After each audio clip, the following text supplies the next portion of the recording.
fantastic. This is GT racing right now. He's got traction, he's going around the outside of both of them! Maloney!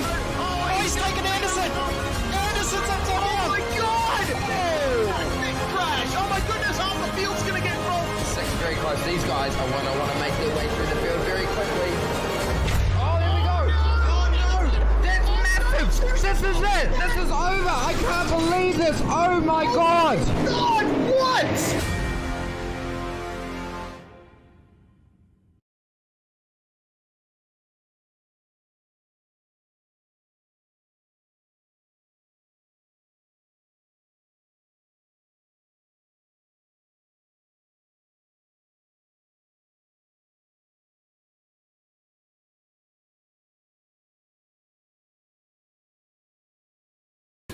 This is the world's premier online racing simulation. iRacing puts you in the driver's seat from your home computer with the most realistic online motorsports experience you'll find anywhere. Race virtually in the world's biggest events with officially licensed series, cars, and tracks. From the high banks of Daytona to the blistering speeds of Indianapolis, the dirt of Eldora to the world's most legendary road courses. It's all here, and with more than 180,000 people just like you already driving, you'll always have someone to race. Ready to get behind the wheel? Sign up at iRacing.com to get started.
Welcome one, welcome all to Sim Speed TV once more for the Southern Cross ESports Summer Series, the third round from the brilliant Interlagos circuit in Brazil. Can't wait to see a full field of Porsche 911 RSRs thundering around this classic Brazilian race course, famous of course for hosting the Formula One Brazilian Grand Prix.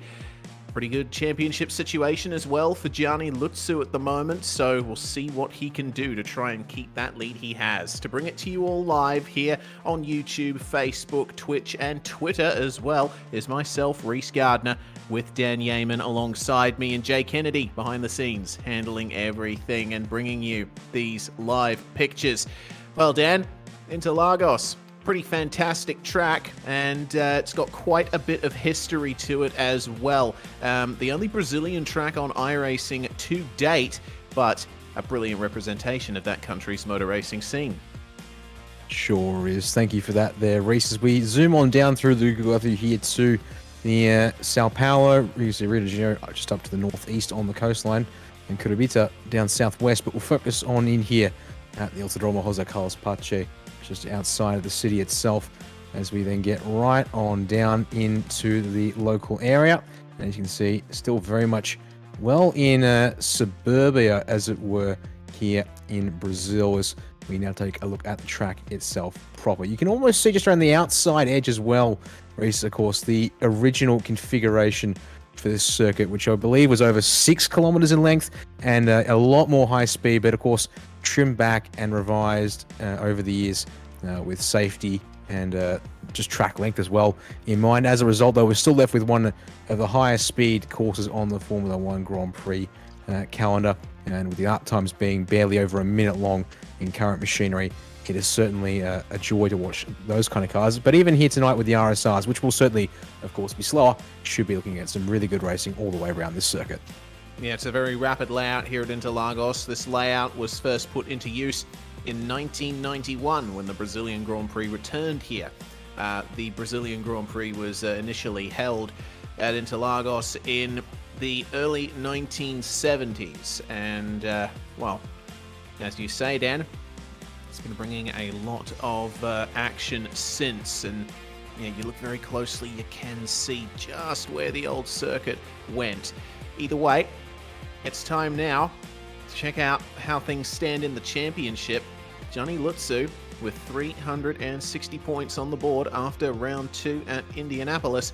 And Ray Oliver rockets up into second spot. He had a very good night at Indianapolis 3 weeks ago. Couldn't quite say the same for Brody Watts, who emerged as Gianni's challenger in the first round. Either way, he's got some work to do. Thank goodness there are 4 rounds of the series left to go, including this one. Yeah, indeed. It will be interesting to watch how things play out in the coming weeks and, well, month or two, thanks to the scheduling here for Southern Cross ESports Championship Series. But yeah, certainly haven't been on the mic for all of the rounds in this season, I should say, Reese. But yeah, Johnny Lutzu with a perfect start, 2 from 2 there on points, and well, it's 4 races in total. Speaking of that racing format, here is how things will go once again here this evening. In case you're new to the series tonight, we're currently in the middle of 15 minutes of open qualifying, which will set the grid for race number 1 with a hard cut at the end of the session. 20-minute opening sprint race time certain, then a short break before we get into the 40-minute time certain feature race, reverse the top 12 from the results of race number 1 race, and that compulsory pit stop for 4 tyres between the 5-minute and 35-minute elapsed marker in that second race to mix up the strategy as well. Indeed, and the drivers will have to be careful to actually satisfy that requirement, because we've seen on a couple of occasions there's been some drivers that have done a sneaky and taken 2 tyres in the stop, and they're not allowed to do that. You'll be, at the very least, heavily penalised, at worst, completely disqualified from the race results. And we have a very special guest with us here tonight, as you just saw his name up on the screen, for 9.5 Sim Sports, which is rapidly becoming one of the most competitive teams in the AusNZ sim racing scene, Mr. Nick Percat, who you might know from real-life racing competition at the top level here in Australia. Decided to jump into the sim here tonight and have a run at a Porsche race around Interlagos. It's be interesting to see how he goes, especially considering he is right up at the top of the timesheets. He's clearly putting some good speed here in these 911 RSRs, and well, it's pretty tight between some of the cars right at the top of the order. We can see Tiago Massadou in second place in the number 15 machine. Is the one of the racecraft simulations cars splitting the 9.5 duo of Percat and Lutzu right at the top of the charts. But yeah, 9.5 are strong represented because they've got Percat P1 leading the train here. Lutzu, who's just going to get a toe down the straight down here, or second straight here, into turn number 4. And already forgetting my corner names into Interlagos. Shame on me. And then it was Michael Brennan, who's also in the train as they now make their way up towards Ferradura and Curva de la Regina here, turns 6 and 7. Before you then already up to turn 8 as we come into this next to the braking zones, get the cars pulled up into this mid-sector of the lap. Yeah, and this is a fantastic section. It's very stop-start, but got a reasonable amount of flow to it as well. A lot of camber through that hairpin, and then up to Pico de Pato. You're on the real original layout of the circuit that dates from about 1940 at this point, and then down through the descent down the hill towards the Junção corner, the junction, taking what is known as the iRacing line. You can use all of that curb on entry without getting an off-track 1X, and widens Gianni Lutsu's entry onto the front stretch here, going through Subidos boxes and through the final corner here, where pit entry is lining up for you. Let's see what Gianni can do here. 129.99, and that is going to pit Nick Percat off the top step in qualifying. As things stand, the 9.5 SimSport boys are doing a very good job of giving each other the draft and playing the team game. Speaking of, 949 Motorsport seems to be doing the same thing. So they are indeed, as we eye in here, the number 3 of Brody Watts, currently shadowing the 67 of Kirby Watts, as they make their way up through Junção to finish what looks like a flying lap here. Current sectors in this one looked good at the start for Brody here in that number 3, but not so great through the middle of the lap. Going to tuck all the way up underneath the 67 of Kirby. To the line they'll come, and closest to the lap, up against the pit wall for number 3 of Brody Watts there, but unfortunately a 31.0 not going to improve. Has done a 30.7 in the session so far, but he's going to need to find some decent improvement as Brody therefore pulls off to the side, and it'll be Kirby Watts to carry on. So we'll check in with one of the other drivers currently out here on the circuit, one of our Froglip Juice Racing entries, the 47 of Dean Hunt. Unfortunately, at a bit of a moment there through Junção, we'll have to stay aside here and allow Gianni Lutsu through there on the inside up past a bit of those boxes. Indeed, and just behind Lutsu, it looks like Michael Brennan's giving a nice draft to Nick Percat, and pulling out into turn 1 they go. Let's see what Dean can do here as he makes his way down through the center S, and that's unfortunately too much curb at turn 2, and he is around, and he seems a little bit mystified by that. The curb there is definitely one that has to be used if you want to get the maximum run onto the back straight, but unfortunately touching the grass will send you round. Here's TJ in the number 39. He only in the last few moments ran a time that gained him a few positions. He's still down in 21st place though. What he needs is about 4/10, and he'll potentially be able to jump 3 cars. David Hughes, Sam Barua, and Travis Diamond, and the draft that he is getting will certainly help him at least a little bit. Let's see what he can do then as he comes up to the line. Getting close if he can get across the line in time here, because we are on a hard cut for these servers here in Southern Cross Esports thanks to the heat former. He'll just get across the line there in time for one final crack at a flying lap, and unfortunately for him, he also had a compromised run there through Junção, so hopefully it hasn't hurt the top speed into turn 1 all that much. So basically everyone after the 39 there of TJ is on their final lap that they'll be able to get done in the session. So eyes here on the 75 of David Hughes, currently sitting in 18th place, one of the drivers a couple of tenths ahead of TJ, as you mentioned. Round Junção here will come a little loose there through the rear indeed. Unfortunately, this might not be an improvement. Looking to go better than a 131.935, as you can see on screen there. So comes past a bit of those boxes. Keep the foot pinned all the way, you would think, up against the pit wall. We'll see this one to the end for Hughes. Across the line here will come, and it will be a slight improvement by the looks of things. 31.891 will move him up a couple of hundreds, but unfortunately no places gained there for the 75 race. Yeah, he still needed about 4, maybe 5/10 if he wanted to beat Hunt and Crisdale just up ahead of him. Last few cars then to come across the line here. It looks like Kirby Watts is a little bit down on pace there through Junção. Looks like he's just cruising to the end from here. And with 15 seconds remaining, he should be able to get to the line in time, but he might take this opportunity to practice pit entry, and indeed he does. Peels off there. That's something the drivers are going to have to watch out for in race 2. Is drivers having to go into the pits, because the optimum line through that final corner requires you to cut across the pit entry. Anyway, it's time to jump into the 20-minute first race tonight. And leading the field is going to be the 9.5 SimSport pair of Gianni Lutsu and Nick Percat, with Thiago Massadou and Kyle Ridley taking up the second row here. Michael Brennan and Brodie Watts round out the top 6. Connor Nixon and Anthony Jewell are going to share the 4th row, with Alex Zani and Kirby Watts rounding out the top 10. Then we got Ben Braja and Cameron Edwards, our series organizer, rounding out the 12. 13th place for the grid here in race 1 is going to go to Trevor Hearn there in the number 4, sharing that 7th row with Ryan Howe and the 125 Alpha Racing Team entry. Ray Oliver starting out at P15, sharing that one with teammate Dean Hunt there in the 47. Rob Christo and Dave Hughes to round out our 9th row there for this race tonight. Sam Derua and Travis Dining going to share the 10th row, top 20 there, with TJ out of 21st, Joe Capone alongside there in 22nd. Franz Estebar, number 80, will start out of 23rd place, with Jonathan Ackers there in 24th. Barry Punter looks to be our final driver on the grid in the 440 machine there in 25. Keegan Sutton Baker, Nathan Allen in the race control. Porsche Cayman, Devon 18 GT4 cars, should they be required this evening race.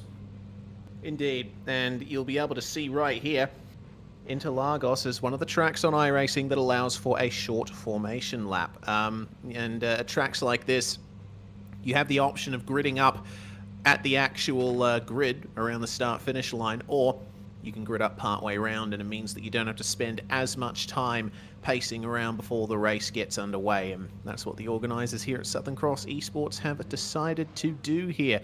Well, the V8 Drive Day Perth Southern Cross ESports Summer Series certainly has a good reputation here on SimSpeed TV for exciting racing and some pretty hectic moments, and we'll be getting plenty of them here, because as we pan over towards this dummy grid that's been set up, you can see just how narrow the track is in that particular section. When you go through Descida de Lago turn 4 and out the other end, you notice that the track is barely a few cars wide, if that. So if drivers want to make some side-by-side moves, they're going to have to be quite conservative with how they do it, but also assertive too. Yeah, precision will be the name of the game here. Going to pull anything off here, as I said, from Descida de Lago all the way through to around Gulo, before it finally opens back up again for the final couple of corners, and that front straightaway run back round to the center S for turns 1 and 2 again. So can someone bring Gianni Lutsu's roll to a halt? 2 rounds, 4 races, all of them claimed by the driver of the number 1 car. Whether it's going to be one of his teammates here in Percat or Brennan, starting 2nd and 5th for this one here. Or whether it can be someone else who might play spoiler there, like Massadou, Kyle Ridley, or even their Brodie Watts, top 6. I'd say potentially on with a chance here as to whether they can do something about this one. Of course, with Southern Cross ESports, we'll have the race leader set the race start here once the pace car pulls on in. So leaving a nice little gap here as we make our way past Sabitos boxes on the formation run here, Reese. So get ready to take the green flag. Yep, you'll see the pace car pull into the pits momentarily. A little bit of a jerk to the left-hand side. Wait for it. There it is. And now the field is under control of Gianni Lutsu. When does he decide to put the power down?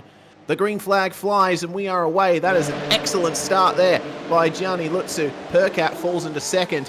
Thiago Massadou was caught sleeping a little bit there on that start. He's under pressure from Ridley and Brennan as they come into turn 1 for the first time, and a slight bit of contact there between Massadou and Ridley for 3rd and 4th place. It looks like the rest of the field has managed to make their way through the first couple of turns nicely as we make our way down to Descida de Lago for the first time. It is a pit lane start for Alex Zani. You'll see him pop out there in the background, just at the top of the image, and have a look at the racing that's going on down here as drivers try their best to make their way through cleanly. This is very difficult for a lot of drivers out there.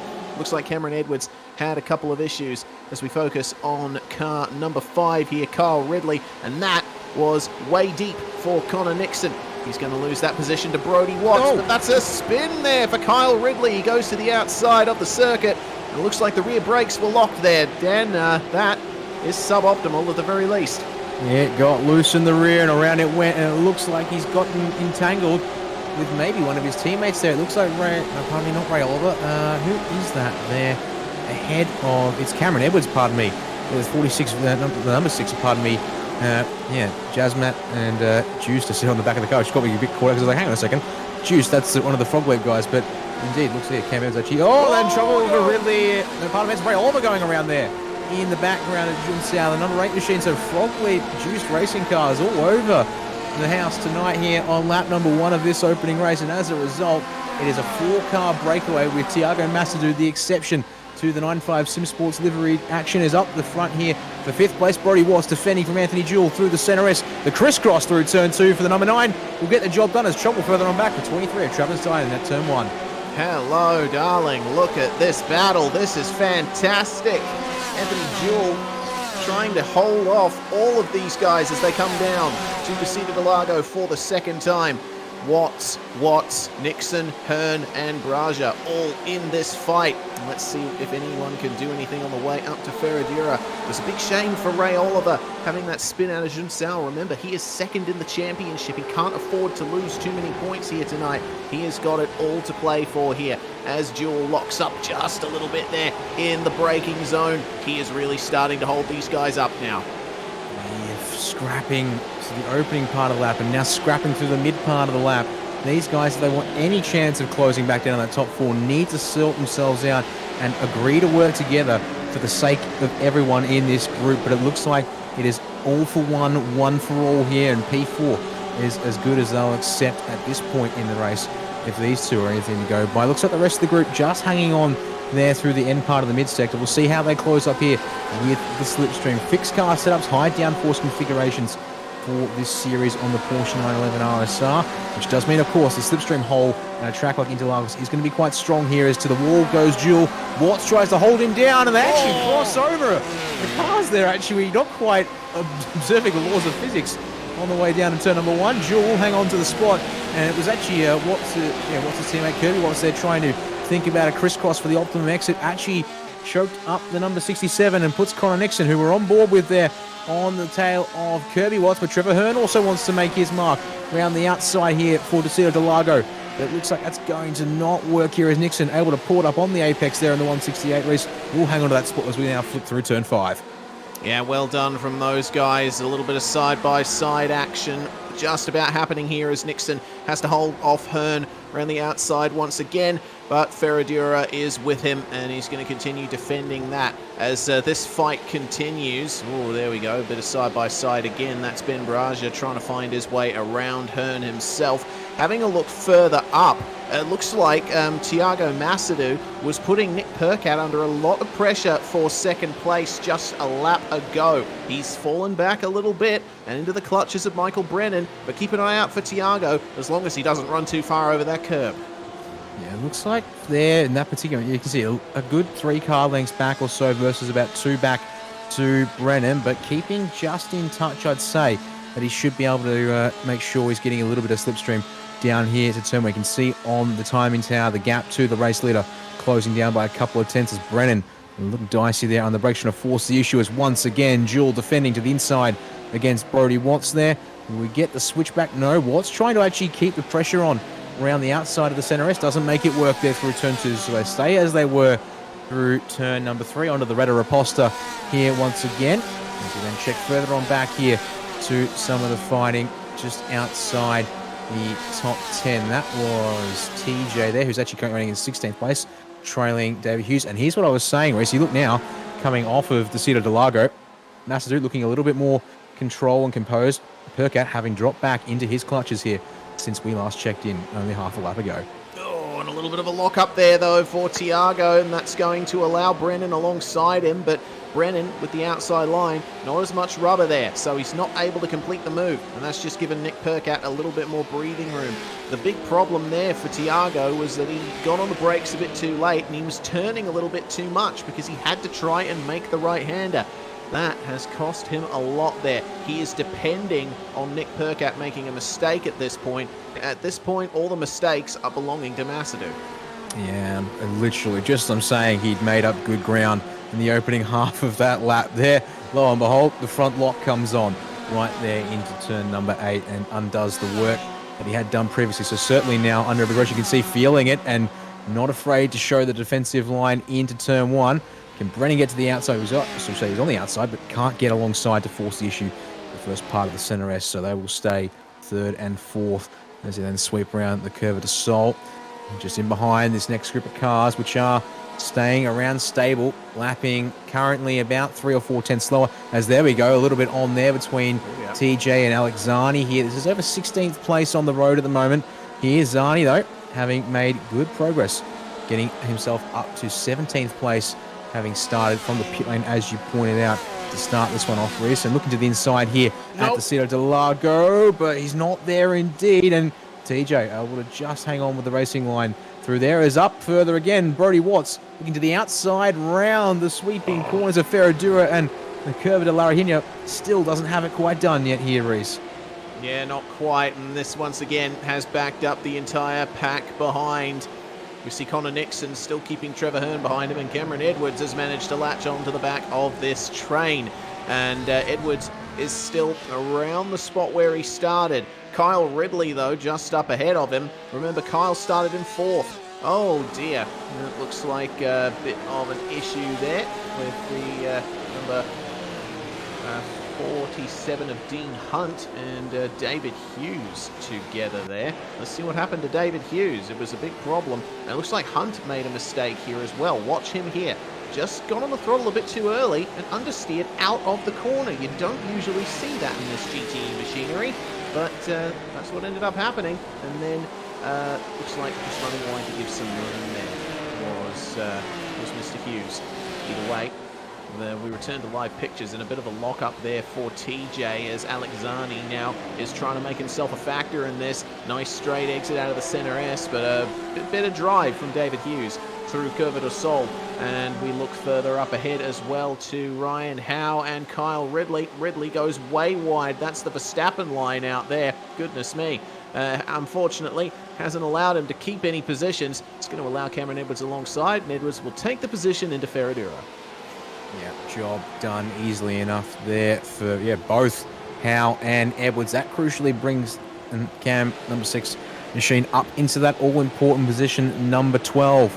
The inverted pole position for race 2. If he can just hang on to this spot here, this will put him up the front to control the start of our second race coming up shortly after this first one that we've got on screen for you here. But that 3-car pack had certainly changed things up. They have lost the back of this major group from 5th on down. As a result, it was almost an entire unbroken train, but they'll have to form back up once again. As close for Brody Watts there, inside 2 tenths by the time we get to Sabitos boxes. As we come along the front stretch here, we'll force duel once more to the pit wall as they work their way up to turn 1. And again, now that is quite interesting indeed. It is very interesting to see these cars. Now, That hasn't happened before. Indeed. For those who aren't aware, we are currently in the 13th week of iRacing's quarterly season, which actually means we're on build week, and actually today was quite literally update day. Let's see, we're discovering a little something live here on the air tonight, as it looks like there at turn 1 indeed. Alexani, the number 10, the Racecraft Simulations gold entry there, getting past Dean Hunt for what was 14th on the road. Just further on back there, seeing Ray Oliver trying to make progress, I would have thought. See here down on the VRS replay to turn 1. Unfortunately there, Reese, big old lockup will allow Sam Derua by there, along with Jonathan Ackers around the outside. As trouble at Interlagos for Travis Dynan in the 23 machine. Drops him back to 24th place as we will go back to live pitches and check in with your 2nd, 3rd and 4th place drivers who still scrapping away, as Gianni Lutsu, despite it being a bit of a slipstream track, has walked away from his compatriots and competitors at this point in the race. So once again, looks like to be stamping his name on another race win at this point in time. Yeah, indeed, Gianni Lutsu is absolutely running away with this one. Was the fastest car on track last time around, and I think that's the case here once again. 1 minute 30.703 for Lutsu, as defensive for Nick Percat. Thiago Massadou trying his best to find his way around him. It's taken him a while to get up there, and once again, The defensive line from Anthony Jewell works against Brody Watts, but it's on behind them here between Kirby Watts, Connor Nixon, and Trevor Hearn. Nixon in the 949 sandwich as things stand, with Ben Braja sitting pretty behind. Here is the slipstream down to Interlagos, and it's defensive now from Nixon. See if he can hold them off. Here is, amazing that they were able to get away with that. All kinds of cars almost out of control there. No anti-lock brakes, of course, on these GTE spec machines, which means just like that, you can very easily pinch the fronts. But that was a lot of pinched rears we saw in that group earlier on, as this looks like it's going to be Michael Brennan's chance to finally take this 4th place off Thiago Massadou. Pardon me, 3rd place, apologies, here out the inside of Pico de Pato. And that looks to be move made as they then sweep down Magulo to Junsao.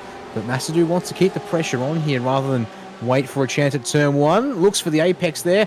Brennan respects it just enough, whilst also maintaining good exit speed to stay on the back of teammate Nick Perkout here as we clock past 8 minutes remaining, and the lead continues to open up. On board with Massadou here as we head down towards the center S for the 9th time in this race. We're back and forth here between Brennan and Perkout as we then come to exit. Look at this, try to angle in late, but shuffling the cars around under brakes will of course mean, Reese, that they're going to lose some braking potential by doing so, given that you're trying to ask the car to move and stop at the same time. Yeah, and no, there we go. Okay, all right, that is no good there for Kirby Watts. Stopped on the inside of Interlagos, of Curva de Sol, sorry, as we stay live. Goodness me. The battling continuing here between Thiago Massadou and Michael Brennan. This is for the last spot on the podium. Currently, it is 9-5 Sim Sports, 1, 2, and 3. And Thiago Massadou just can't stop his brakes from locking at this stage. Looks to me like that was a mistake that Kirby Watts made entirely on his own there. Just caught the grass on the inside of turn 2. And spun himself around, if you're wondering how that eventuated there. Back to car number 89, Michael Brennan then, as he now chases down his teammate Nick Perkout. We'll see what these guys can do to hold off the advances of Thiago Massadou, because despite the mistakes Thiago's making, he's certainly aggressive and he's still able to stay with them. Back to this fight as well on the exit of Junsao, Connor Nixon trying to get back past Ryan Howe, who has made his way through this pack very nicely.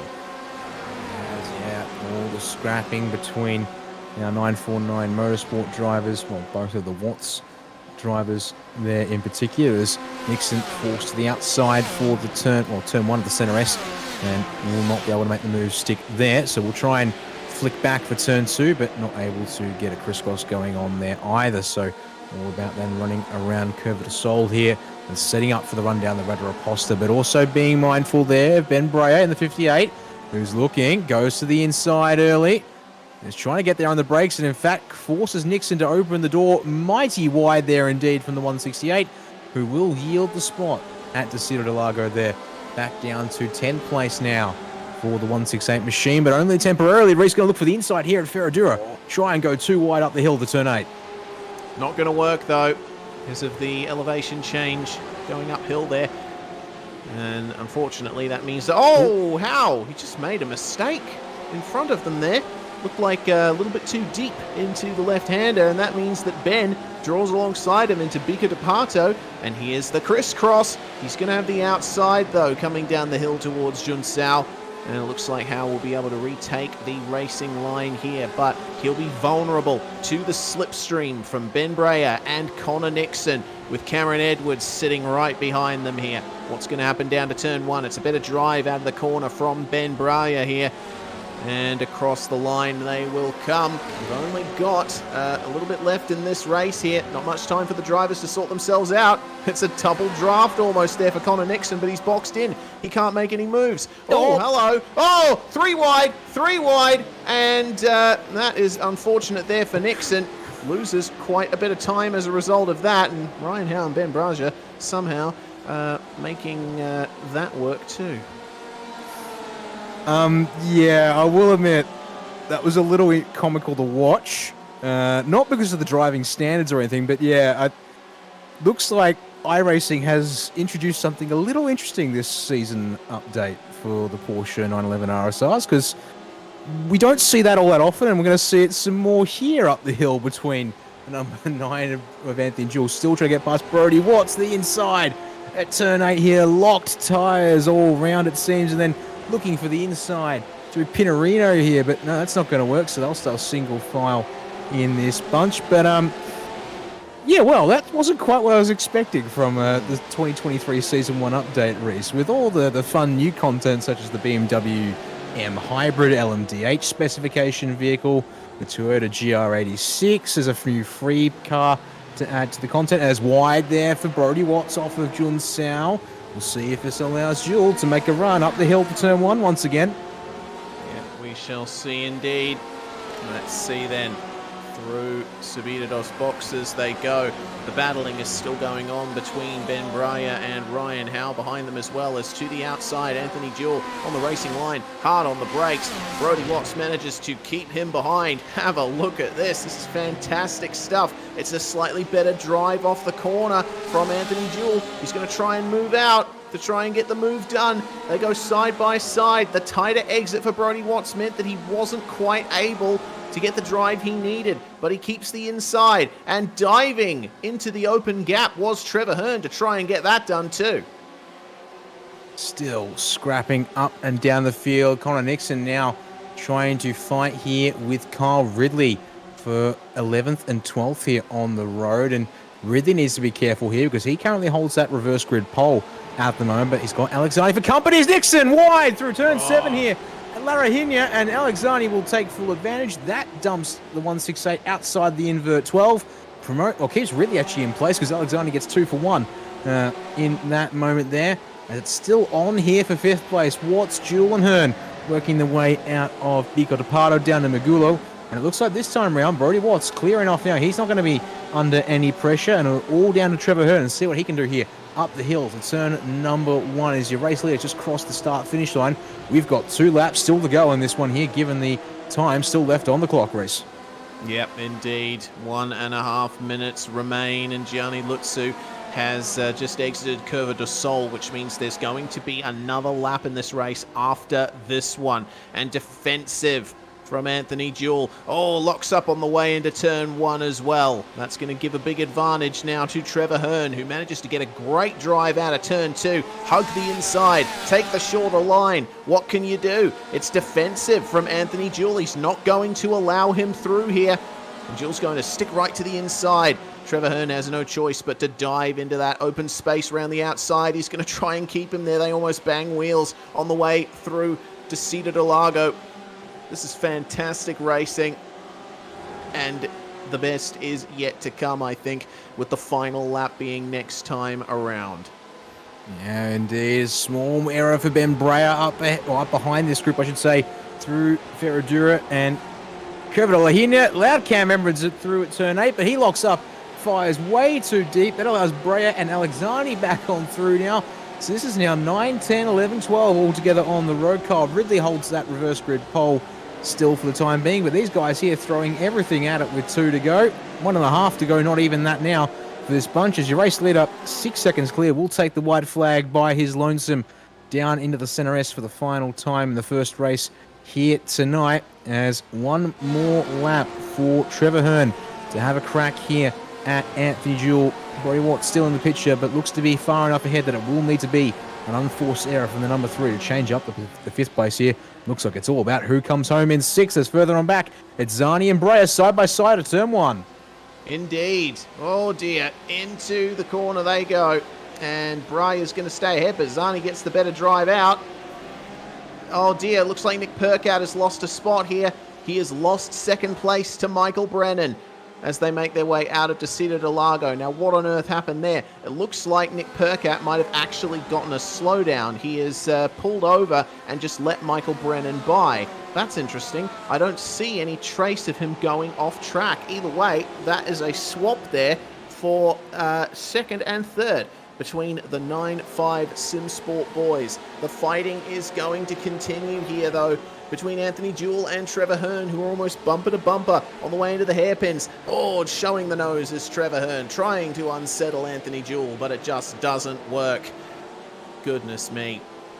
This has been an absolutely hectic event so far, and it looks like Gianni Lutsu is going to be the one who comes away with the spoils of victory. First off, race 1 is going to go to your championship leader, who continues his dominant run this season.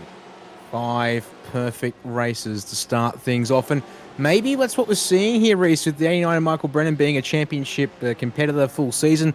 A small request for championship considerations as it's Breyer and Zani still going over 9th place here to the line. They will go. Zani had the run off of Jun Sao and will just pip him to the line there indeed.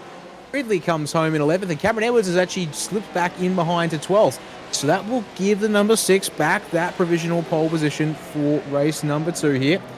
As I just saw that little exchange between the 5 and 6 at the end of that one, as your 9-5 trio line themselves up for the 1-2-3 podium shot there, as we'll turn our attention to the race results from this opening sprint here. The Southern Cross Esports Summer Series for 2022-2023 here. Race 1 at Interlagos does indeed go to Gianni Lutsu, and that means it is 5 races from 5 starts this season to his name. Michael Brennan takes that 2nd place, as we saw there indeed. Will end up in 8 seconds back there, just ahead of Nick Percat in 3rd, joining the grid for tonight. Tiago Massadou going to be there in 4th, and probably hoping he had a chance at P2 there potentially, but we'll have to try again in the next race coming up in a couple of minutes' time. Brody Watts next of the rest there in P5, just ahead of Anthony Jewell and Trevor Hearn. They ended up finishing as they started that final lap. There is Ryan Howe home in P8, and then Alex Zani, you can see there, mere hundredths ahead of Ben Breyer to round out its top 10. Finishing in 11th place was the driver of Kyle Ridley, with Cameron Edwards now assuming the race to pole position, finishing in 12th. Dean Hunt and David Hughes will finish 13th and 14th, with Joe Capone, Ray Oliver, Sam Darua, Franz Estebauer, Tom Jakovlevic, going to have a whirl at pronouncing his last name there, and Kirby Watts rounding out the 20. Also finishing was Jonathan Ackers, Travis Dynan, Connor Nixon, and Barry Punter. Our sole retirement is Robert Crisdale, unfortunately, and his night is done as he is disconnected from the server.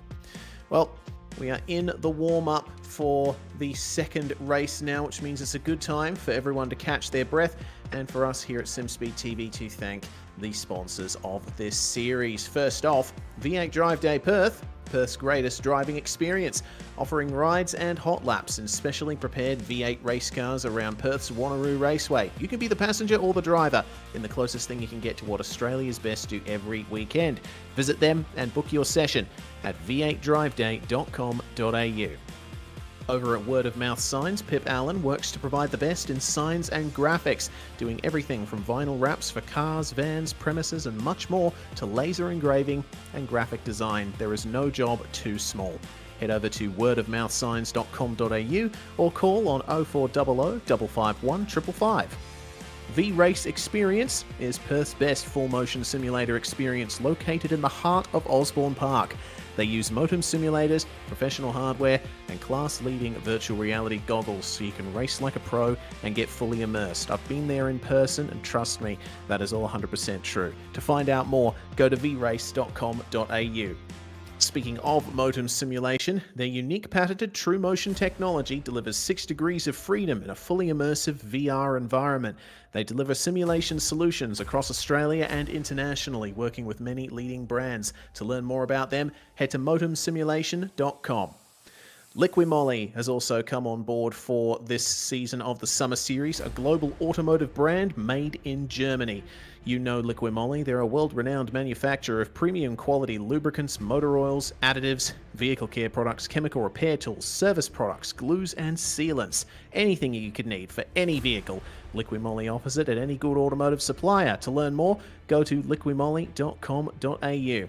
And finally, Tonight's racing would not be possible without 24/7 Sim Services, who are handling race control tonight. They're an independent provider of live race control, rulebooks, officiating, and more on all sim racing platforms. Check them out at 247simservices.com. Well, with 1.5 minutes to go here in the warm-up session, we will turn our attention to the second race, Dan. We've got 40 more minutes of racing here with a pit strategy on the line as well. Yeah, actually just listening into race control, acknowledging that there is some small technical issues with the server at the moment. And, well, I think we're going ahead with the race as is. But apparently the options are open to the driving group here, if I heard that correctly, Reese, from race control at this point in time. So a reminder of the format now that we are down race 1. 40 minutes of racing upcoming is the scheduled plan, at least, with the reverse of the top 12 from race number 1 to shuffle the grid ever so slightly. 4 compulsory tyres required, or compulsory stop before tyres required during this race, any time from 5 minutes after the start of the race until 35 minutes complete in this race. Yeah, indeed. But as pointed out by our director Jay Kennedy, a tank of fuel should only last about 27 minutes. So drivers are going to have to take fuel in the pit stop as well, and some of them might be banking on a manual safety car. Of course, with 24/7 Sim Services handling everything here tonight, they do have manual safety cars, and if there's a big enough incident out on track, if someone can't get back to pit lane under their own power, then the safety car will be called, and that will give drivers an opportunity to save a bit of fuel and potentially decrease their pit stop time just a little bit. Either way, looks like the session has ticked over, and we are here in the second race at Interlagos for the Southern Cross ESports Summer Series presented by V8 Drive Day Perth. Cameron Edwards and Kyle Ridley are going to line up on the front row, with Ben Brayer and Alex Zani on row 2.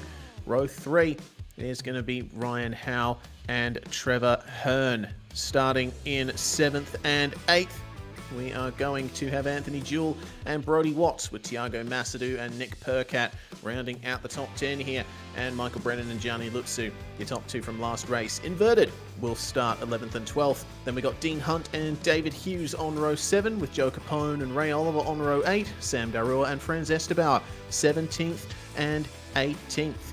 And the rest of the drivers are as they finished in race 1. TJ, Kirby Watts, Jonathan Ackers, Travis Diamond, Connor Nixon, and Barry Punter rounding out your field. And I think that Kirby Watts is definitely going to want to make good on the unfortunate circumstances that put him down the running in the first race. So here we go then, Dan. It's time to get this race underway, and Cameron Edwards is going to be leading them away here. Obviously, Cam, one of the founders of this series, and he's looking to make his mark at the front. We have seen him in the top 10, even the top 5 on a few occasions. We'll see how he can do here. Yeah, just also noting real quick before we get this one underway, after race 1, looks like Ryan Howe and the 125 Alpha Racing Team machine disconnected from the server, and he has not come back since. So that vacated the 5th place position on the grid, and along with that, Alex Zani serving a double pit lane start tonight in the number 10 Racecraft Simulations Gold Machine. So that takes him out of 4th place, and that will move Trevor Hearn up into Alex Zani's grid spot on the right row of the track. And apologies there, Alex. No, it's not Alex. It is Anthony Jewell there is promoted up on the other lane there as well. So bit of grid order shuffling that will mix things up a little bit here at the front, but it is still Edwards Ridley on your front row here to start this one off. We'll see here what your series admin does here on the run to the green flag. He's actually a little bit ahead of Ridley here as we head towards the start finish. In fact, a little bit quicker than the pace car, so he's going to have to hold gap, but no, pace car pulls off. Edwards goes right on the green, and I hope he hasn't gone too soon there, because that could have been really close to jumping the iRacing pace car off the start, but looks like he's okay to turn 1 as we go 2-3 wide into this first corner here, as we've got Masadu up the inside, Jewel in the middle, and Lutzu around the outside of the opening part of the Center S, and that looks to be a couple of places all in one there for the number 1. He's made up 6 spots off the race start already here, Reese. That is incredible. Have a look at him go. Gianni Lutzu already up to 6th place and having to go massively defensive there versus Anthony Jewell, who has got a bone to pick with the 9.5 SimSport guys and 9.49 as well. He's going to try his best to keep himself in that position. Unfortunately, not much doing there. Tiago Masadu and Michael Brennan, they were in close quarters last race, and it looks like it's the same story once again here at the start of race 2. Brennan with Masadu and then Percat behind them as they almost go 3 wide just behind. Drivers trying to sort themselves out here. That's Dean Hunt holding off Ray Oliver, David Hughes, Franz Estebao, Joe Capone, Kirby Watts, Sam Derua, Alex Zani. Everyone is in a pack of some kind here. As Jewel a little loose through Bico de Pardo's allowed Michael Brennan up the inside for potentially what is 7th place, but no, the outside line becomes, of course, the inside for Magulo and Jun Sao as they're just all over each other here tonight in this one, as we'll see here, what can Massa do with the run up the inside as Jules going to lose the fight as they wrap their way around Subido's boxes here to end lap number 1 in this race. Just over a minute and a half to get that opening lap done here as we see Ridley. Lutzu up the inside of Brody Watson. Kyle Ridley going for the race lead indeed as it's side by side between you two drivers here for the lead, and it brings Trevor Hearn right to the mix as we come up through Curva de Sol. Oh lordy, up into 2nd place then for Trevor Hearn. Cameron Edwards is going to have to go massively defensive here. That also brings in Ben Breyer. The top 4 are all together on the way down to turn 4. Slightly earlier on the brakes is Cameron Edwards, and Trevor Hearn almost gets into the back of him. In fact, probably did get into the back of him. Meanwhile, Carl Ridley running wide out of turn 4 and slots back in. This has brought even more cars into contention. Brody Watts and Michael Brennan as well. And this is one pack. Have a look at those guys behind them in that 4-car train. Oh, big mistake for Dean Hunt. He has gone around. And, oh dear, drivers are trying to avoid him here. Looks like everyone's gotten through pretty much unscathed. It has not been a good night here for Dean Hunt. Yeah, that's definitely unfortunate to see.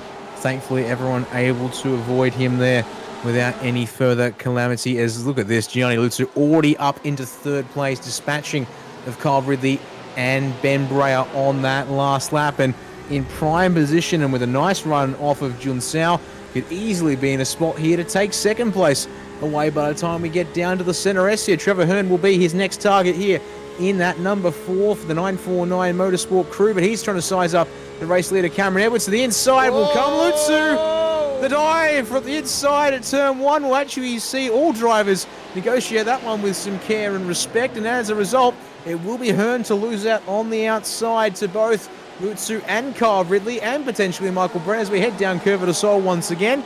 Edwards, though, gets himself a car length out in front here on this run to turn number 4 to Interlagos for the 3rd time in this race.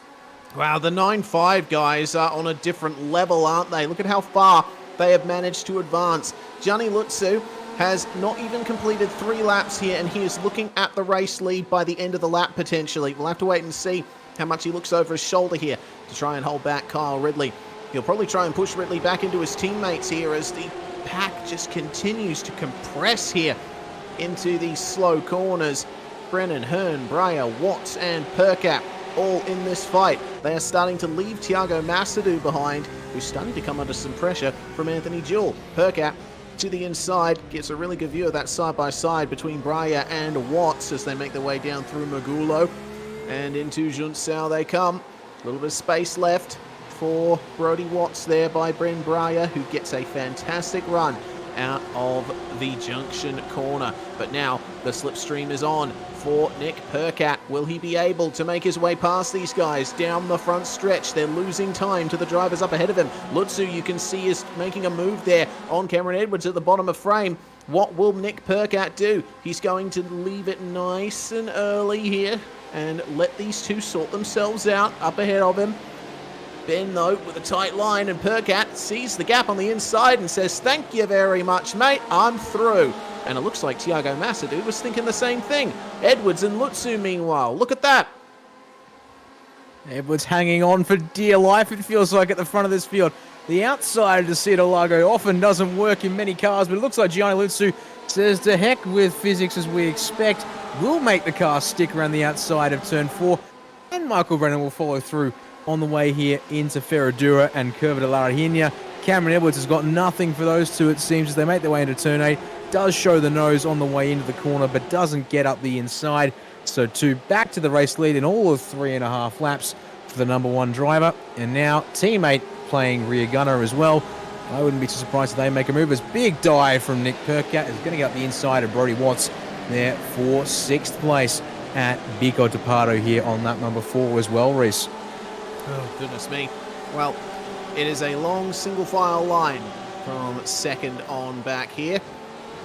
And we focus in on the number 15 of Thiago Massadou as he tries his best to catch up to this pack. You mentioned Percat making the move on Brody Watts. Well, seems that he is well and truly ahead and not under much danger here coming into turn 1, but the slipstream will be very strong for Brody as we check a little bit further back here. There's some dicing going on here towards the back of the field. Dean Hunt, Barry Punter and Jonathan Ackers all in this fight here in the bright yellow and black machine. Barry Punter, let's see what he can do here to hold them off, as that's a very late braking move around the outside for Dean Hunt. He is going to go off the circuit for his troubles and lose 2 spots. Let's just say that. Okay, make that one. Unfortunately for the 87, Jonathan Ackers trying to make sure he respected the space needed by Hunt to rejoin, has found the fence on the inside of the Curva del Sol, and that car did not look healthy. Hasn't got a mechanical black flag for the contact with the Armco there, separating the racetrack from pit lane, but we'll have to see. It did look a little bent there. We'll need to be carefully managed as it's Franz Esteban and Travis Dynan's turn to scrap here over 15th place. And as they come up to turn 8, it's all kinds of busy. There we've got Joe Capone as well on the 111 of those racecraft simulation cars. We've got Connor Nixon in there as well. And then we've got Sam DeRua and, Tom Yakovlevic. I think that's, well, it's somewhere, but we might just need to stick with TJ. Yeah, TJ. And not butcher his name too many more times here tonight, as it's still on here between Dynan and Esteban. Round Nagula they go, and Esteban trying to hang on for the outside round Junsao. That does hurt the run up the hill, though, and as a result, going to be nose ahead for Dynan as they make their way towards the start-finish line once again. Yeah, it looks like the giant Mandura machine is going to be under pressure here from Joe Capone and Connor Nixon as they make their way down the front stretch. Double draft here for Connor Nixon. He'll be familiar with that. In fact, make that a triple draft because Travis Dynan is trying his best here to sort himself out. That's a big lock up there for Dynan, and 3 wide on the way into turn 1. Take it easy, boys. Take it easy. They're all trying to hold the inside line here. Dynan, though, running a little bit wide, and this has turned into a 6-car pack. To the inside moves Connor Nixon and TJ as well, trying to make time up, and that's a very late braking move there. Forces Sam Darua a little bit wide there at the back of the pack. There's all kinds of scrappy here. These drivers trying to make sure they race as hard as they can to do it fairly. There's car off there on the inside on the run up towards turn 7. No two big surprises there indeed. That it is Jonathan Ackers in the 87. Unfortunately, his damage there sending him to, now a lap down. And, still trying to limp that car back to the pits, it seems. So we'll see if he can make it back, but not too sure at this stage. It's on for now what is 4th place. Nick Percat round the outside of Cameron Edwards. It's unfortunately been a rapid dismantling for the number 6 machine here in these past couple of laps. Round the outside of Junsao for the 13 of Percat. And that will be place more or less taken. And Trevor Hearn wants straight on by as well here at turn 1 by the looks of things. Okay, 3 wide. Let's go, boys. Down to turn 1 we go, and Percat defending the inside there from Edwards. Trevor Hearn has to back out of it. Let's see what they can do coming out of turn 2. Perhaps the most important acceleration point on the lap aside from Junsao. Let's see. whether Trevor Hearn can make his way past Cameron Edwards. Picked up a little whisper of a slipstream on the way out of Curva de Sol. He's going to have to be brave on the brakes. In the background there. Unfortunately not, as, yeah, have a look at that. Up the back, Anthony Jewell and Brody Watts and Tiago Macedo all fighting over this position as well. Got a car way off in the background, and that's Kirby Watts as it's side by side coming into Ferradura. Macedo gives a big amount of room to Brody Watts, and that's why the crisscross. Up the inside he goes, and up the inside of Ben Breyer is going to go Ray Oliver, meanwhile, to try and take away 10th spot. Not going to work though around the outside.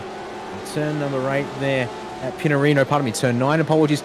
Doesn't get the momentum, does shove it up the inside here. Bigger Departo at turn 10, but again, inside of Magulo and Junsao is going to be Breyers as they sweep back down the hill here before we climb up to the start-finish line once again. But prime position now for the number 8 here of Oliver. Surely with the slipstream, you'd think Ray will eye up a nice, easy move here into turn 1 at the start of the Center S, but does have Alex Zani behind him once again, and just like in race 1, Zani not starting in his grid spot from the pit lane, but it's going to be all over the slipstream on Breyer. Does not defend the 58, does from the inside, so fairly open line there for Oliver, but still, despite that, in hot, locks the fronts, will lose both that position that he was looking for and the spot to Zani as well, and Kirby Watts also going to try for a spot, but no. Just caught the inside. And, I thought he could see the move opening there for Ray Oliver, but he got a bit too much on the curb and onto the grass. So around he went. Meanwhile, the fighting continues here. Cameron Edwards trying desperately to hold on to some kind of position here in the top 5, but it's going to be for naught. Trevor Hearn moves into 5th place. Yeah, that's not too shocking, all things considered, as a little deep there from Hearn through turn 8 there does potentially open something there at turn 9, Pinarino, but no players. Jewel just behind these two puts the right side tyres in the grass on the way out of that long left-hander, and just thankfully keeps it all going straight and mostly on the black stuff, but holds himself and teammate Tiago Macedo up a tiny fraction here, who then was looking to, I think, to try and press back forward. Macedo has not been able to work forward anywhere like his competitors here in this one. Only up 1 spot since the race start, and we're already nearly 8 minutes into this one. Pit window, therefore, did open. Pardon me, not 8 minutes. Nearly, it's been 8 minutes since the pit win. Yeah, 8 minutes since the pit window opened was what I was going to sort of make reference to, but completely get my numbers all fudged around. But just about approaching the time, therefore, we should expect this car to last on tank of fuel. So early takers, possibly here at the end of lap 9, should be therefore home safe on the fuel they have available with the fixed setup and fuel tank restriction here is down the Red Raposta, apologies. Brody Watts looking for Tiago Macedo, who will go defensive into Decido de Lago as Anthony Jewell makes a bit of a run wide there on the exit as well. So the two racecraft guys going to side by side up to Ferradura here, Reese, and Jewell will roll out there and allow Macedo through. Presumably, you'd think the faster of the two racecraft cars here at this stage, but a lot of work now for the 15 to try and close up on the cars ahead. Absolutely, and they've got to keep an eye out over their shoulders. They've got a lot of drivers behind them looking to make up ground as through the Bica de Pato section goes Brennan and Percat and Ridley, sorry. Kyle Ridley then defensive, and Nick Percat wisely backs out of it. Plenty of real-life racing experience there, and that is why very wily head on those shoulders, looking for Ridley to make a mistake out of Junsao, and takes the position without much fuss, but all that considered, it's slipstream time. Ridley is, the inside has been left wide open, but he's not taking it for some reason. Just decides to lift out a little bit early and allow Percat to continue on his merry way. As Anthony Jewell's attempt to try and take a spot off of Brody, well, defend from Brody Watts, I should say, apologies, but no, again, another car driver on the inside, locking the front tyres into the first part of the Center S, and place taken by Brody Watts in the process. Just behind Alexani, looking to get past Ben Breyer here to the inside into Decido de Lago, but no dice there either. They'll stay the way they were coming into that corner at the back of the shop there, as we now expect well and truly in the pit window. And in fact, the first driver who, well, might be safe technically on fuel. Unfortunately, a lap down due to the damage, and, well, pardon me, 3 laps down, trying to get his car back to the pits with damage. Jonathan Ackers might just be theoretically in range of making it home, but will presumably, therefore, still end up several laps down. So check in with this fight. 13th on back, Joe Capone at the 4th of the cars of this train here. 16th currently, and looking to put pressure on Frances Bauer there in the number 80 machine. Indeed, just up ahead of them, they've got David Hughes and Connor Nixon here. This fight is pretty much for 13th place on the road at the moment. Ray Oliver is seconds ahead of these guys, so not much of a chance of them making an impression on him unless Oliver makes a mistake. Meanwhile, it's slipstream time once again for Alex Zani. He's trying to find his way past Ben Breyer here on the way down into turn 1. And this is a position change then for 10th, or is it? He's coming back under brakes. Here is Ben, but Zani goes straight for the inside and manages to stay ahead. So a bit of a desperate issue there between those two, but Zani up into the top 10 after his second pit lane start, and we have our first regular taker onto pit road. Dean Hunt manages to make his way into the pits. We did see Jonathan Ackers in the lane a lap or two ago, but that was to repair some damage. Yeah, well, see what things happen. I'm told just briefly by Richard Kennedy, a big drink of something there for Dean Hunt to rehydrate in this pit stop. Of course, got some time here with the full tyre change taking close to 28 seconds or thereabouts, but he's sitting ready to go before he gets back out on the circuit as we focus back in on this group in and around the top 5. Still held down by Trevor Hearn, but Cameron Edwards doesn't let him go here, Reece, despite being passed by most of these guys. But who has joined the party? Tiago Massadou has worked his way up to the back of Edwards' car, but nice run off Jun Sao inside a quarter of a second now for Edwards here. Might have a good chance at setting something up here into turn 1 if he wants on Trevor Hearn as we go down the front stretch. Here we go then to the inside then. We'll go Mr. Edwards, and Mr. Hearn gives him some space, and that is position change there. Slightly tighter line into turn 2 means that Hearn is compromised. That's going to allow Massadou a potential run up the inside into Interlagos, but middle of the road it is for Trevor Hearn. He's forcing Massadou to pick a side, and Tiago says, all right, I'm going to go for the inside, mate, but has to back out of it to avoid making things difficult between the two of them. So this has really worked in Cameron Edwards' favour. He still holds on to 6th place because the drivers around him have just been battling too hard. Kirby Watts, meanwhile, makes his pit stop. That he does, and dropping down the order in the process, of course. Will take some time there before we'll see what's back out on the circuit. Given somewhat a costly pit stop round this track here is Massadou looking to pressure on Hearn, who lost the spot there to Cameron Edwards on this lap here. So we'll see, well, of course, with that move of turn, we'll see here what can Hearn do. Maybe try and set something up, or maybe look for that early pit stop here and get the undercut going potentially in this session. Conditions are somewhat favourable here in virtual Brazil. It's just gone a couple of minutes past virtual 4 o'clock time in a May date here at Interlagos, and indeed slipstream for Hearn is strong. He will look to the inside on Edwards this time in turn 1, but so does Massadou. Going to try and get up the inside. Big lock of the brakes of Massadou, and Hearn's going to run off the outside as well, and Massadou that makes it back into Edwards for a second time there through the corner. So Hearn, under pressure from Edwards, loses the spot on the exit of the Curva do Sol eventually. Massadou actually is going to get back past Trevor Hearn here, and it's brought Brody Watts into the equation as well as they come down to Interlagos here. And Massadou up the inside will take that spot finally there. And next to the turn 5. What an ordeal, and it's going to keep going as Ray Oliver is in the pits there. Another car completing their mandatory pit service, and the fight continues here. Unfortunate though for Ray Oliver, he has suffered an iRacing assigned penalty for speeding in the pit lane. I think he entered the pits a little bit too hot. That's unfortunate there for Ray, who's already had a pretty difficult night here, and will likely lose, if not be hotly contested for second place in the championship. He's been in there for just over a minute now, and that's going to really sting. Yeah, of course, around 30 odd seconds for the expected service time. 40-second penalty is the default generally you'd see for an iRacing pit entry speeding infringement.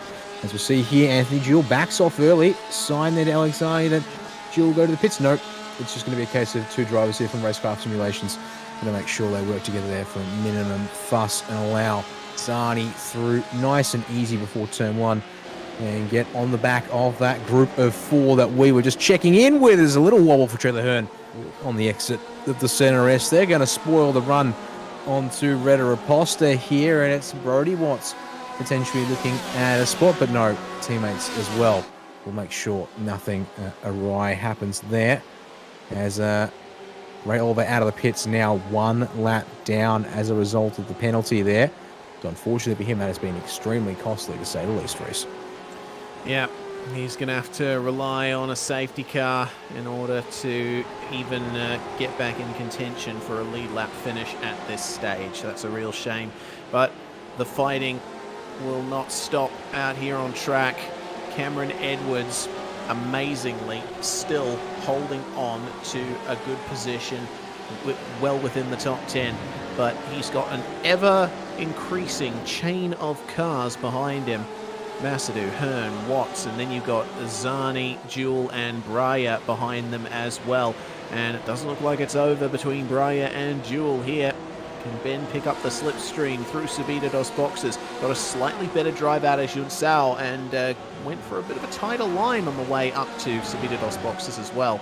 So he has the advantage on the way into the first turn here. The inside is left open, and Breyer has been very big on the brakes here tonight, and it's going to be the same story again. A big lockup for someone up ahead of them. I think that might have been Alexani.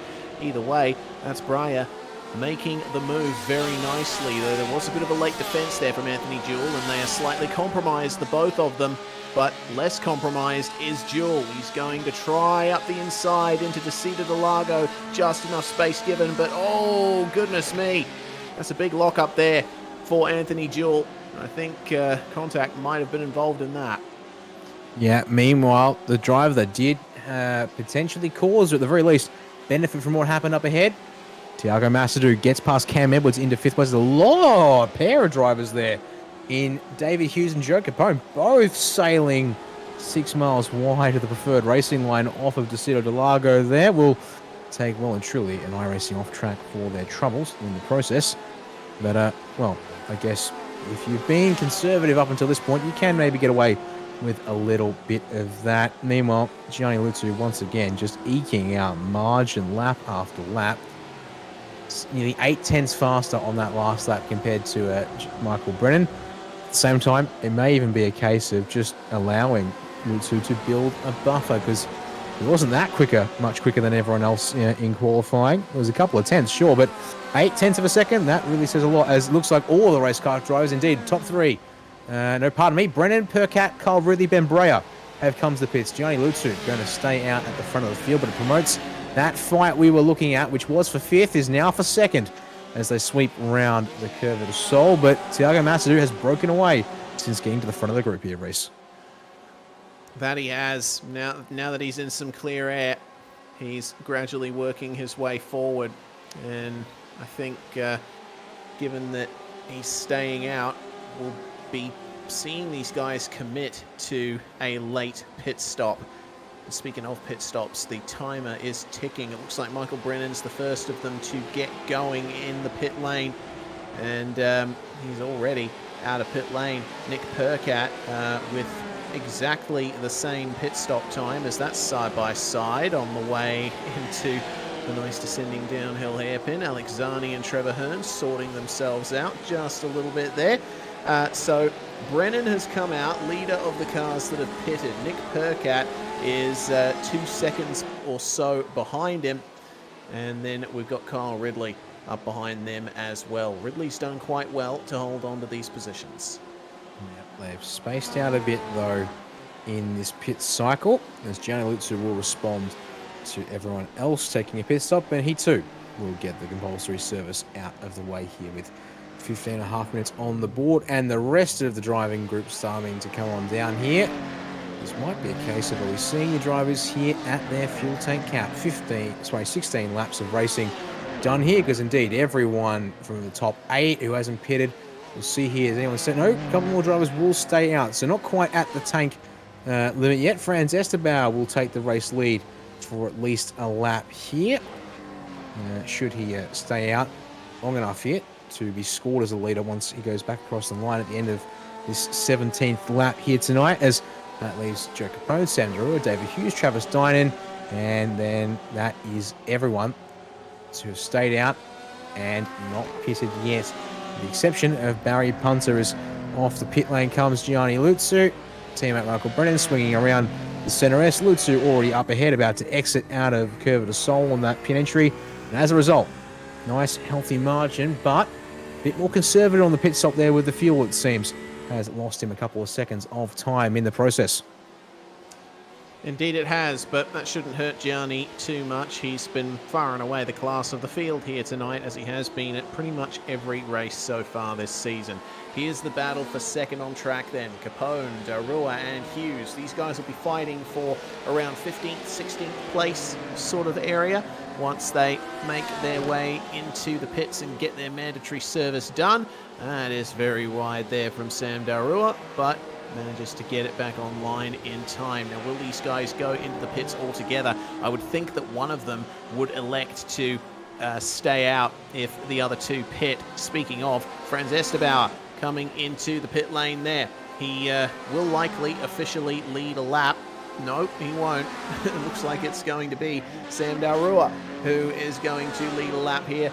And, big move up the inside from David Hughes. Unsuccessful for the time being. So, Darua and Hughes, the only two cars yet to make a pit stop there, along with Travis Dynan and Gianni Lutzu making his way into turn 1. As out of the pits comes Barry Punter as well, who's just made his way through the pits. Now, interestingly, while that's all been happening with pit cycles and such, trouble for Kirby Watts. The 67 has gone back to the pits and has been in there for 2.5 minutes. So now already 2 laps down, unfortunately. Something happening there a couple of laps ago. We missed, and full disconnection from the server on top of that as well. He went into the pits. Oh, actually looks like he had a spin on the exit of Junsao on his 15th lap. Yeah. I was just listening for the engine to pop, but it doesn't look like that was the case. He just went wide out of Junsao and then decided to call it a night. Yeah, well, unfortunate there to say the least, but that does mean we carry on with one less driver in this one. That is how it goes. So 2 of your 3 drivers left to pit here are both going to peel on into the lane. So now I think surely we're just about reaching that fuel tank restriction, as that's Barry Punter in the background who will get his lap back. Travis Dynan will also peel off into the pit. So there is everyone now having pitted. The cycle complete. Gianni Lutzu will reassume the race lead by about, let's see here, 4 seconds. He's actually built that gap back up here on fresh tyres. Is on board with Thiago Massadou for what is currently 9th, but it soon will be 5th. As they work their way into turn 1, of course, passing by the pit lane traffic here. So watch those numbers go 1, 2, 3, and then make it 4 for Massadou around the outside into the centre. He's able to get that one done very nicely there. No locking and brakes spotted into turns 1 and 2. So now has 7 and a bit seconds up the road to Kyle Ridley. That's going to be one heck of an ask with the time remaining on the board, Reese, but maybe a bit of clean driving, fast laps, and maybe some unexpected errors might see Ridley drop back. But in saying that too, Ridley's had a good race here in the second half of the night, so going to need to be an unexpected error, to say the least. Yeah, indeed.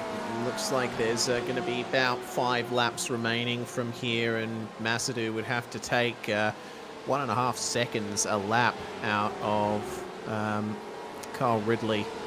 So unfortunately, it doesn't look like that's going to eventuate anytime soon, unless there's a mistake for Kyle Ridley.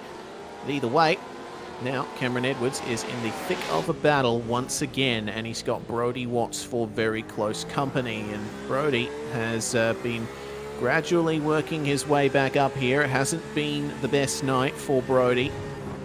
We'll see how he goes then to try and make up at least one more position. Don't know if he'll be able to catch up with Masadou, but he'll definitely give a red-hot go at trying to get past Cameron Edwards here down the front straight, take the tightest line possible, and have a look at how powerful the slipstream is here. Edwards moves over to the racing line. Brodie Watts is too far back to mount a attack under brakes, but we'll see how the exit from turn 2 goes. Use as much of the curb as you dare, because as we've seen a couple of times, it can unsettle the car. And picking up the whisper of slipstream down Reta Oposta. Is this going to be a late dive at Descida del Lago? No, he's still not quite close enough.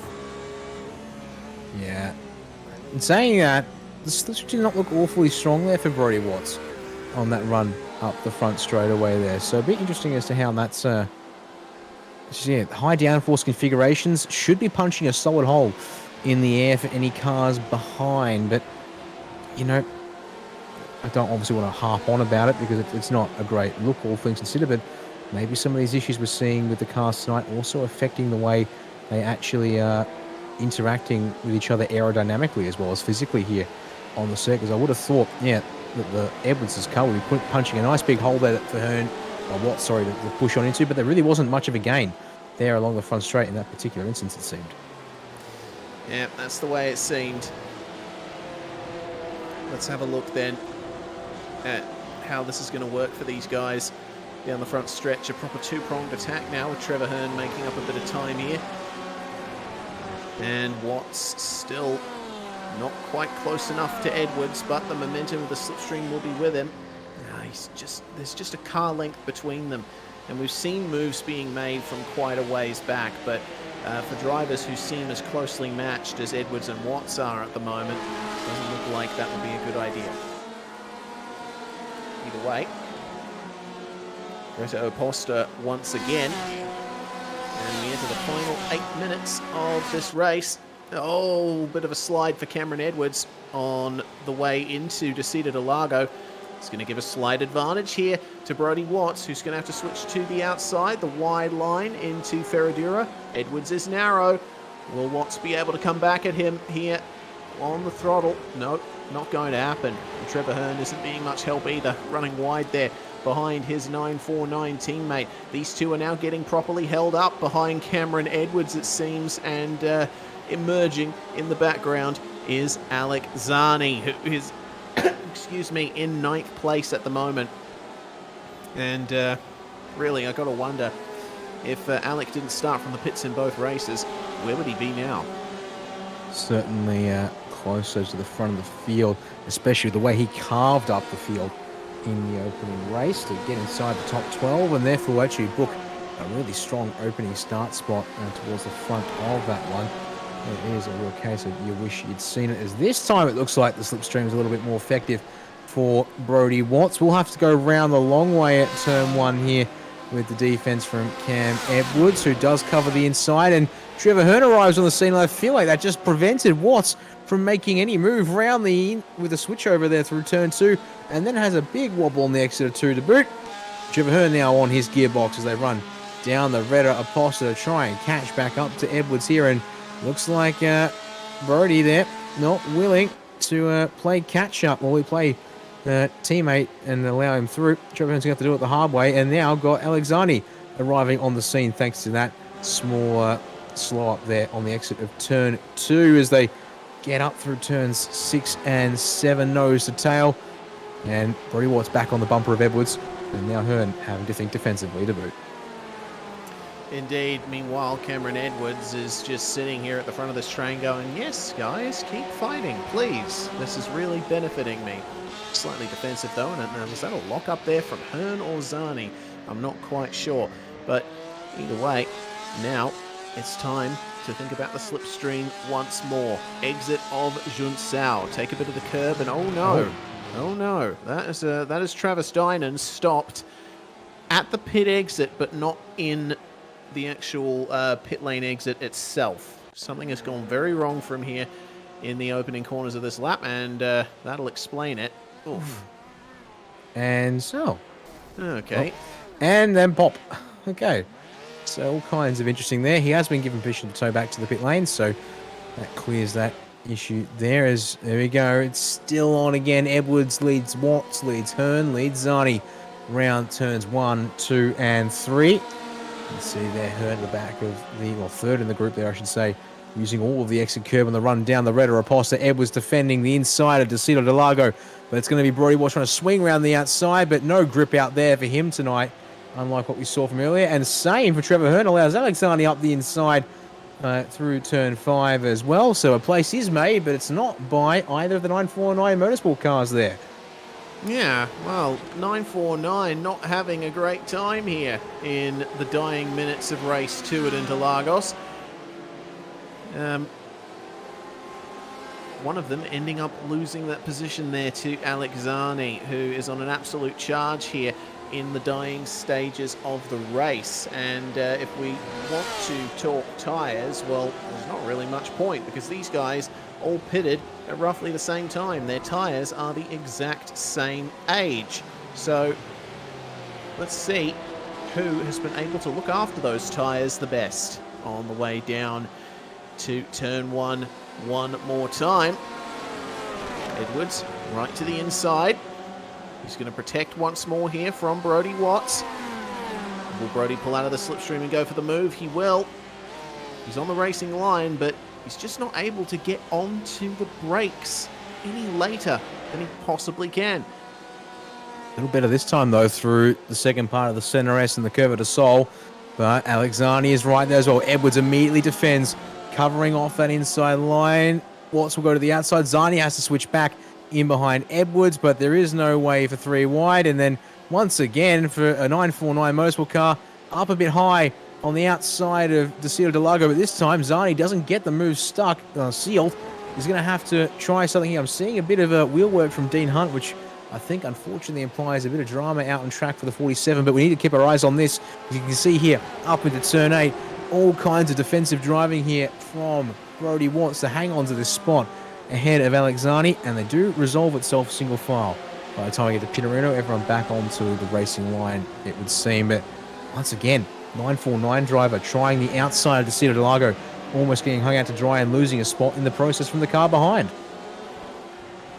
I'm amazed that Cameron Edwards has been able to stay at the front of this train. I mean, I know that he's a good driver, but usually, in my experience, once he's been at the front of a train like this, it's been short work of them getting past him. But Cameron seems to really love Interlagos here, and it's working in his favour.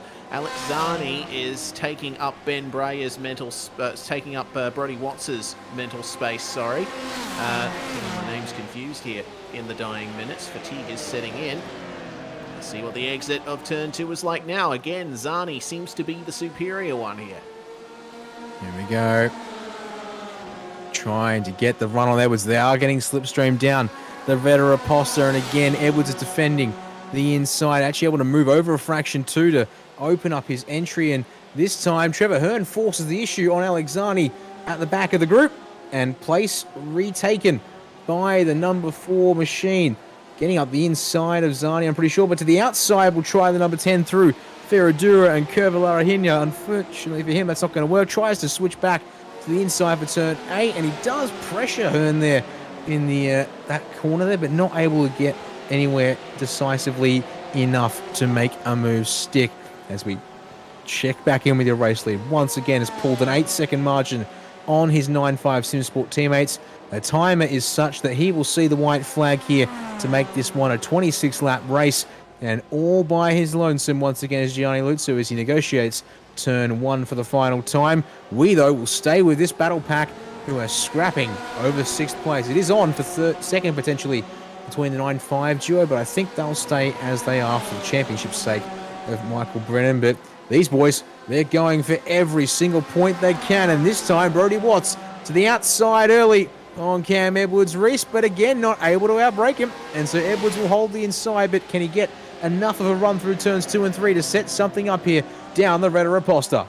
Can he indeed? Slipstream time once more. Here we go. Edwards goes defensive early this time. And he knows that the inside line is the place to be at Interlagos, but Brodie Watts is a little bit braver on the brakes. They give each other just enough space here, and Alexani could try and get by Trevor Hearn once again here. They almost run side by side. They do run side by side on the way up to Ferradura. Same with Zani and Edwards. Watts and Edwards. Brodie Watts going very wide there through the double apex. He's moving around in Cameron Edwards' mirrors, just trying to unsettle him. Oh, goodness me. There's not much he can do from this point on. Because have a look at these guys up in the top three. Again, it looks like Gianni Lutsu slowed down on purpose here.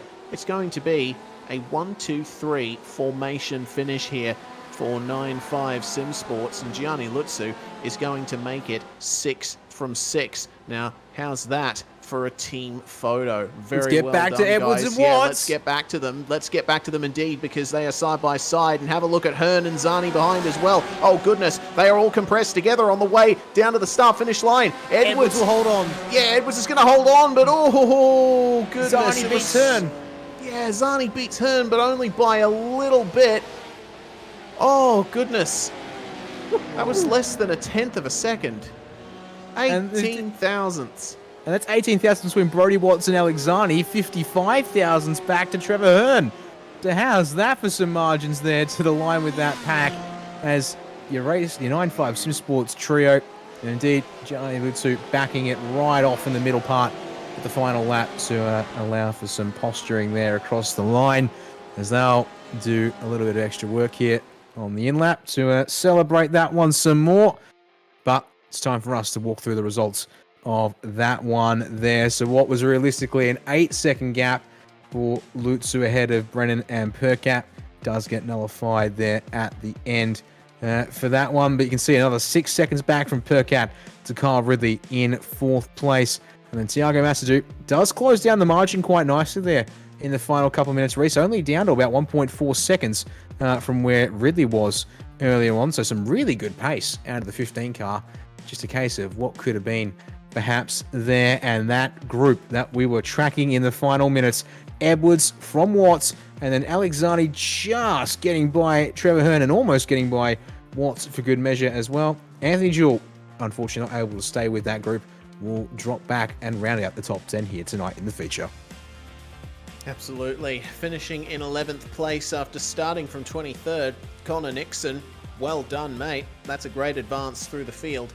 Meanwhile, Ben Breyer unfortunately has to settle for 12th after starting 3rd, with Franz Estebauer coming home in lucky 13th. He gains 5 spots. Very nicely done there, with Joe Capone and David Hughes rounding out the top 15. Dean Hunt loses 3 spots to settle for 16th. Tom J started 19th and finishes 17th. Last 2 finishes on the lead lap, Ray Oliver and Sam Darua. That's a big shame there for both of those guys. They definitely had what it took to finish further up in the field tonight. And Barry Punter finishes a lap down there. Jonathan Ackers, I was going to say a late retirement. That belongs to Travis Dynan, who is classified 4 laps down. Ackers with heavy damage. And then Kirby Watts retiring from this one as well. Rob Crisdale did not take the start. Neither did Ryan Howe. That's a big shame there for those guys. But how's this then for some victory celebrations? The 9-5 trio lining up here and absolutely lighting up the tyres here. And that's a very well-earned victory celebration there. Well, now I suppose we'll make our way through to driver interviews. And first driver we're going to have a chat to, of course, is the race winner. Double tonight again for Gianni Lutsu. Can anyone stop you, mate? I don't know, to be honest with you. We keep coming back every week, and we keep sort of outperforming ourselves. And tonight was another really, really awesome night around here in Brazil. Obviously, sort of coming back again for the third round, sort of, just trying to continue the run we've kind of had the first 2 rounds. Obviously, we've sort of, clean sweep those rounds and had really, really good pace in this car. And, it was the same tonight. Obviously, the 95 Sim Sport car felt really, really good tonight. And, honestly didn't do that much practice as I really wanted to. But, we came out here and put on a good show. And, big thanks to the boys, Nick and Michael, for coming on board tonight as well. And, we clean sweep both races, which was really, really cool to get all 3 95 cars on the podium. Was freaking awesome. And can't obviously thank the team enough for their support in me. And honestly, couldn't have gone better this round. Absolutely. Well, thanks very much for joining us, Gianni. Really appreciate your time. We are going to have to move through these interviews very quickly tonight, so we'll say our congratulations and hope that we can have a chat to you next time, mate. Yeah, thank you, Reece. Cheers, guys. Obviously, big thanks to the team and big thanks to the boys for coming on tonight and helping me out in the seat and keeping me company through a big sort of night of racing. So looking forward to the next round and it was a really, really good night. Indeed it was. That's Gianni Lutsu there. Finishing in second place in both races was Michael Brennan. Dan's going to have a quick chat to him. Will do indeed. Well, welcome to the podium there. 2 seconds for you tonight, Michael. Obviously, Gianni able to run away, it seemed, tonight up front. Do you reckon there was a chance maybe you could have found a little bit more pace to go with him, or was it just a case of he had just that little bit something over you tonight there in both occasions? No, he's pretty good. He does this week in, week out, 10,000 iRating, so he's done a bit of time in these cars and these tracks, so he's got bulk pace. Yeah, he does indeed, it seems, compared to everyone else in the series, but ably assisted by our teammate Nick Percat there tonight. And looks like you guys had a chance to probably scrap at it, but looks like you guys were really making sure to keep your noses clean and nothing too crazy from the pair of you, of course, sharing 9-5 colours, of course, and making sure you're looking at best foot forward as a team there. Yeah, no doubt. We got Nick into tonight's race because he just got a new wheel from HRS. So he wanted to try it out, but he hasn't done many championship races, so he let me pass in that first one, which is good. So good round of points for the team's championship as well. Yeah, of course, we did see that there in that first race. You make a good point there. I guess your championship concerns and aspirations, I guess it's obviously a really solid one for you, the chance to build things up there. I guess what are you going to be hoping for? I guess we'll be seeing you back for the rest of the rounds in the series once we resume in January and February. I should be back. We've got the off season in the supercars now, so I should definitely be back in the new year to finish off the championship. Well, we'll look forward to seeing what you can do then with Phillip Island next up on Wednesday, the 11th of January. Before we wrap this one up here, Michael, who else do you want to thank for your result here tonight? Just the guys at 9-5 for letting me race tonight and that. Racecraft Simulations, RSW Graphics Turn In, and you guys have put on a good broadcast. Brennan, seconds all round for the 89 tonight. That leaves us one final driver to bring up into the box, and indeed, Nick Percat will just join us here, and Reece here will have a quick chat to him here to wrap things up. G'day, Nick. Nice to see you on board for this round of the Southern Cross ESports Summer Series. How did you find it out there? Yeah, thanks for having me. It was good fun. Gianni and Big M, they threw me in late. I was just cutting some laps with a new wheel setup, and I thought, you know what, I'll download this and have a go. So it was really good fun, really professional, and enjoyable. Yeah, it was definitely enjoyable for us up here in the comms box as well. The racing obviously was pretty hectic in your area of the race. We did hear from Michael Brennan that because you were testing that new piece of sim hardware, you let him go a couple of times. But there are obviously plenty of opportunities, especially early on in the race, for you to have a red hot go at people. Yeah, 100%. The first race, I didn't even know it was this is how late I was. Didn't know it was really a championship thing, so I said, hey, is this a championship race? And obviously let Breno go, and then the next race it was, we all pitted and did our thing, and that's kind of where we landed. I didn't probably have enough to make a good dive or a safe dive, so it was good to be third and just enjoy it, which was the main idea. Well, you were still on the pace. You got the second fastest lap of the race, less than a tenth behind Gianni Lutsu's best. So, considering how well you've done here today, Nick, could we possibly expect you to make appearances at future rounds this season, like Phillip Island on the 11th of January? oh, that's up to my 2 teammates if I get the invite. Yeah, if I'm around, I'll definitely jump on and have a skid. But so far I'm just enjoying it, doing it with those 2. We did the endurance race and now this. It's cool to do it with a couple of mates and just have a bit of fun. Absolutely, that's what sim racing's all about. Well, thanks very much for joining us, Nick Percat. Hopefully we get another chance to speak to you soon. No worries, thank you. There we are then, Mr. Nick Percat, rounding out the driver interviews for tonight. And as I alluded to, the next round of the series does take place at Phillip Island on Wednesday, January 11. You can catch that at 6:30 p.m. Australian Western Time. That's 9:30 p.m. Australian Eastern Daylight Time. So make sure to put that in your calendar and tune in when we come back to Southern Cross ESports at one of the best circuits in Australia. Big thanks once more to our series sponsors, V8 Drive Day Perth, VRace Experience, Word of Mouth Signs, Liquid Moly, Motum Simulation, and of course a big thanks to 24/7 Sim Services for putting everything together tonight. I'm Reese Gardner. It was Dan Yeaman alongside me in the commentary box, and Jay Kennedy bringing you all these pictures live across the internet. From all of us here at SimSpeed TV, we say bye for now, but certainly not forever. Catch you next time.